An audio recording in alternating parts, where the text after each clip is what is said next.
ka ci gaba da taimakawa jama'ar ƙasar Zazzau da jihar Kaduna da ƙasa baki ɗaya tarbiyya da neman ilimi na addini da na sana'a don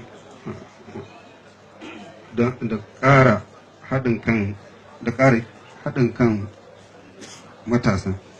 Haka kuma ka ci gaba da inganta al'adunmu na sha'anin sarauta wanda muka gada tun daga iyaye da kakanni. Ƙarshe mai martaba sarkin Zazzau na yi wa dukkan waɗanda suka amsa gayyatar mu fatan kowa lamai da kowa gidansu lafiya. Mun gode.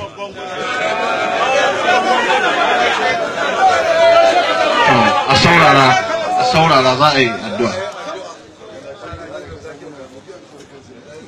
Jama'a mu kawo salatin annabi goma. Bismillahirrahmanirrahim. Allahumma salli ala sayyidina Muhammad wa sallim. اللهم صل على سيدنا محمد وسلم. اللهم صل على سيدنا محمد وسلم. اللهم صل على سيدنا